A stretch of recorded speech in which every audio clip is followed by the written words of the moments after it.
Have a look at this. No rain for 10 days. We are still a week away of drying on the fields before we can start, but might just get lucky here. We're really hoping we can get the wheat in. We haven't got anything drilled yet, nothing at all. Everything's been prepped, everything's ready to go. We've got a little bit of seed here, but we just need a 2-week dry spell to get it in. Come on, go on it. Go on it. Go on. Get back in there, you monkey. Oi. Go on. Shh, shh, shh, shh. Go on. Get in the shed. Go on here. Good. Steady. Yeah, go on up, right, will you? Right, I'm going to chase you into the other shed now. Good. Good. Good. Shh, shh, shh. Come on, go. Good. Good. Good. Good. Good. Come on, you. Stabilizer. Come on. Number 6. Number 9. Go on, go. Lovely looking thing. And see where they were starting to itch. That's why we had to put spot on them last week. Come on, go. Bags are all getting big and hard now where they're going to dry up. So got to have a little look at the if they're going to get mastitis, it's going to be around now. So we just keep our eye, make sure they're all okay. Go on. Making me work for it this morning. We need 7 full drying days before we can even start spraying. So go on, go. Go on, go on. Bloody donkeys, too quiet these lot. Go on, you. Shh. Gotta be careful, they'll kick the gate into your face. Anyway, morning routine's always the same. Get the cows fed. Calves have been separated now. And if you notice, still 1 or 2 calling over there, but a lot quieter this morning. It has been noisy around here. It's Monday morning and we had a day off yesterday. Nice to have a bit of time off with the family. This end of the year, it's usually about now. You know, cows are usually, as an average, are in around now. The stores, they're always in a bit earlier. But there's always a load of bales that you can feed cows that aren't quite good enough for selling. So we always start with that for bedding and all sorts. So we don't like to waste anything, as you know.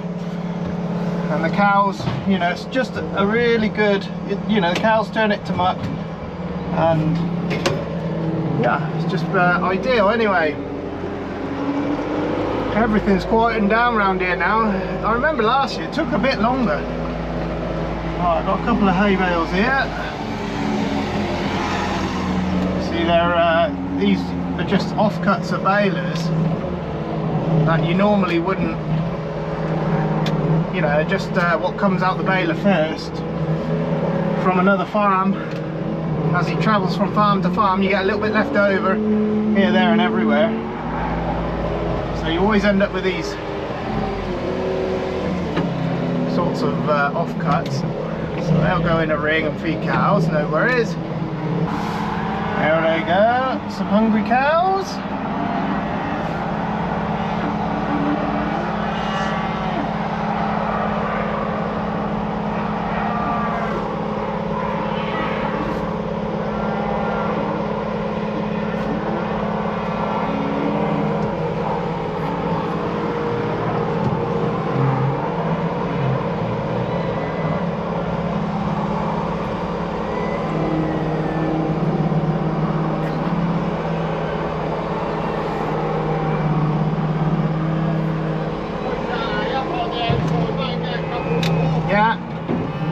Anyway, so cows are on low quality cow hay, and the stores, look at them, they're starting to eat up now. They've gotten over, they're still stood at the gate a bit, but less calling now, and they'll put their concentration into food now, so they'll be on some high quality silage. All of this here is cow food.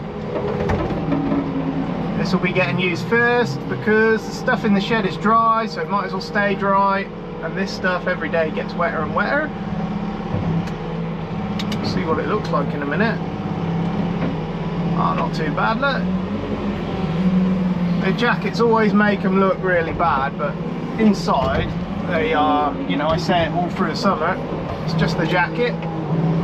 So yeah, stores, the little stores now, they we'll give them some barley, some crushed oats and some high quality silage. Now it's their job to start putting on weight and getting nice and big for next year. There'll be our future heifers in there as well somewhere. We'll pick them out later on next year.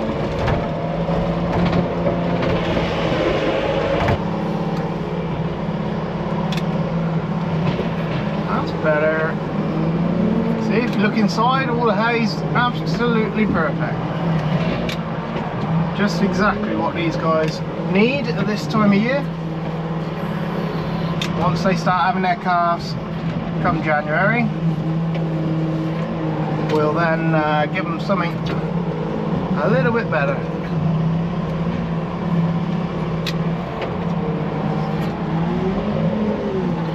Get this one spread out, push it up all nice and neat in a second.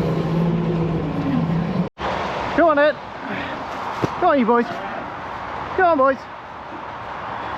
Go on, Ed. Still not sure. Go on, boys. Go on. Right, let's have a little clean out here.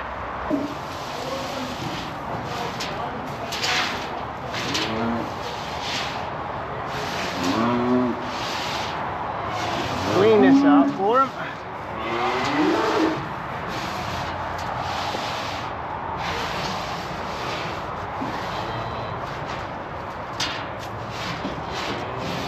Come on, boys! Come on, boys!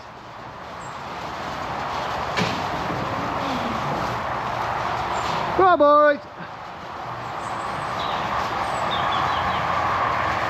Come on, boys!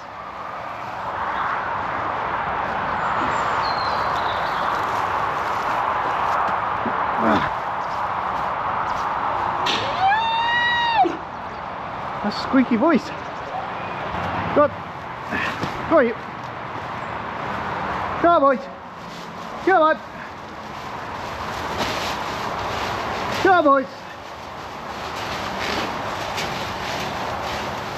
Come on, boys.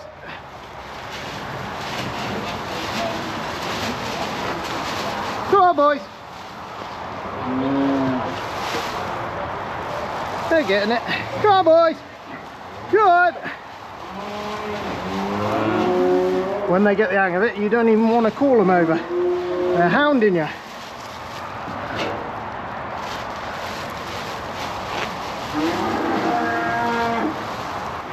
Good. Good.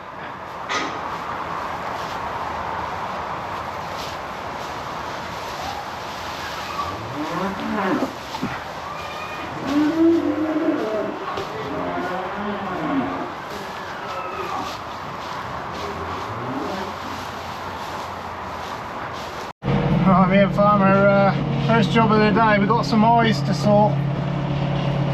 Just noticed, there's a couple we've been treating anyway, but we just noticed today there's 2 or 3 new ones, so and it's just where they're digging around in the cow hay that we put in for them last week. So we're gonna have everything in and have a good actual look at it, make sure it's right, inject the eye, usually puts them right. You know, you ain't usually got to do anything else to them. These guys yes, very helpful. Go on, you boys. Go on. Go on. Go on. Go on. Go on. Hey. Go on. Hey. Hey! Hey! Go on, boys! Hey! Go on! Go on! Yeah.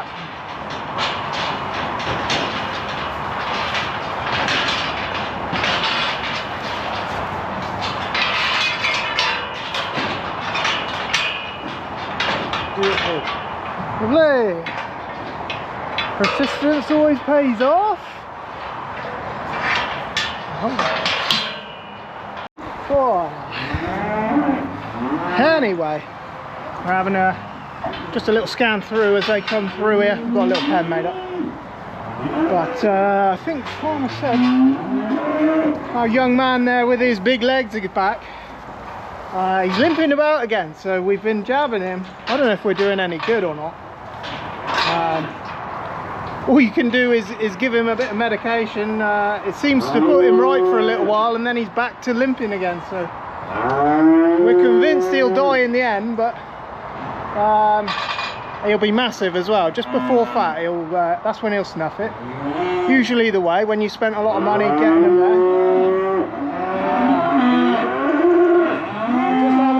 The eyes, one or two, just got some white glazing over the eyes. It's New Forest disease, silage eye. It's usually caused when they're digging around in old hay, which the cows have been having. They're digging around in there, they get poked in the eye, and then it causes infection. We give them a jab under the eyelid, little pocket of penicillin. Over the course of the next few hours, it slowly drips over the eyelid, and 99 times out of 10, out of 100, it clears it up. We don't usually have to have them back in. We've had one we've had to have back in this year. So we're just checking everything. Okay, here's one, look. Can you see in his eye? So he's got a bit of white glazing over his eyes. So he's one we got to treat, this one here. If you leave it long enough, if you leave it, it will go bad and then they'll go blind. So you have got to treat it, you can't leave it. Some cases you can put cream, penicillin cream, under the eyelid, but you've got to do that daily. That's a bit more hard work, you know. We're trying to separate one out of all these. It's just near, sometimes you get lucky, sometimes. You make a little funnel, and sometimes you get lucky and they'll come in easy. Most of the time they're bloody hard work. How much goes in? What did you just say? About a mil or a mil and a half would be enough. I've got 3 in this ring, and I always think if it goes in nicely, steady boy, and I can get it in, that would be fine. Still going, mate. Still going hard, yeah.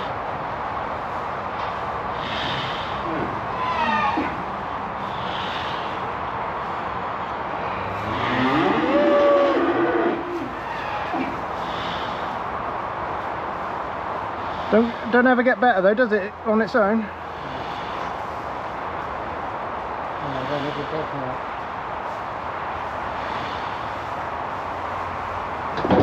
Steady boys. Steady boys. That's it.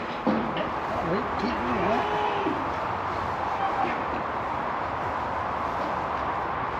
You put yourself there, you silly sod.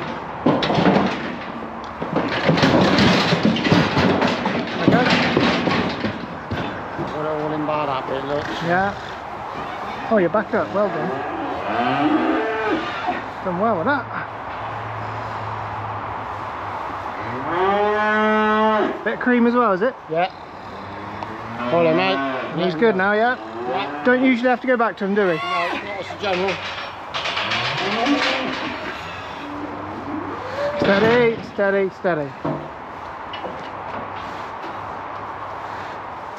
No, not as a general rule. But it's better if he don't be such quite an idiot, but You always get some that are worse than others, don't you? he's Charolais up here, and yet a Charolais is generally a quiet animal, isn't it? Yeah. Got my stuck on here. That's it. Handle. Where's number, man? No. 2221. Easy to forget to record them, isn't it? You know, when you're trying to, you want them in there for as less time as possible, don't you? Yeah, well, I'll get ready this time, mate. I was silly, I should get ready. No, but you don't want them in there longer than they have to be there, do you? You know, No. and then you sometimes easy to forget the bloody number, isn't it? It's the next day. Where are we? Let me give you a date. Oh, 22nd of October. Weather forecast has been predicted dry this week. Load of pipes from General Hydraulics, Oxford. Farmer noticed one pipe on the back there. He said to go and check it, and then you start looking, don't you, and then you find more pipes. So we've ended up with 4 pipes to be replaced. Show you that in just a second. We're hoping to get the drill on. We're hoping to do a bit of winter wheat. It's still a week away if we get lucky, so we're not getting too excited yet. Farmer's just going around with a sprayer, getting on the fields that he can. The worst places that are the greenest, you know, the amount of with all the weeds and stuff that are grown. He's got his sprayer out. He's going off spraying glyphosate, so he's going to be spraying the field off in preparation for, if we get the chance to, you know, it's got to be sprayed off no matter what. We had some work around the cattle in the morning yesterday. We're doing some bad eyes. We had another one this morning, cow this time, so we've done another one in there. We've just been looking over the drill, just make sure that if we do get going, we don't want to be stopped for silly things like pipes. Gonna be loads of motorway noise, I'm afraid, because we are beside the motorway. But yes, we've got our main, everything's strapped up safe. So we've got our main folding ram. Both pipes on there were pretty bad. We've got these little funny fittings on the end. And there's a seal before it and a seal after it. And they're called banjo bolts. So you can adjust the angle. When you do it up, you can adjust the angle wherever you want it. Put the pre-emergent markers back on. I'll quickly show you. I've got a bit of armour on these, just where it touches the frame, you know. And the pipes weren't bad all the way through, they were just bad. Got a bit of a Mickey Mouse setup around here. Right, it would have been a lot easier to put this on the tractor and do it properly, but anyway. These two, ram on each end of the pre-emergent markers, which are down here. They scratch a line in the soil after you've drilled, so the farmer knows where to drive when he comes to put his pre-emergents on. We put them back on, they were off. We had a damaged ram, so General Hydraulics sorted the ram out. I can't remember which ram it was. I'm guessing it is this one because this one's clean. Anyway, new pipes going on, just to try and save ourselves a problem. When you're drilling, you don't want to be stopped waiting for a pipe. So we're going to put this thing back together anyway. She's had new points all over. We've had a look at the space in between the legs. I've set you know, it's all ready to go. It's ready, greased, pretty much there. Just got to set the height, put these 2 pipes on, try and remember where they go. Been really, really hard work this year. But if the opportunity comes, we will go drilling. And if the opportunity, you know, if it stays dry and then looks like it's going to be wet again, we ain't even got to bother. We've been very lucky, the fact that we didn't drill already, because of there would be so much damage out on the fields now. It would be ridiculous. We're really, really glad we hadn't drilled, just for that sake, really. If we don't get anything drilled, we're going to leave ourselves a lot to do in the spring. And also it means the combine's coming out later and the window's shorter to get the crops in, so we'd like to get a little bit in just to get the combine out a little bit earlier. And yeah, anyway, I'm gonna get these men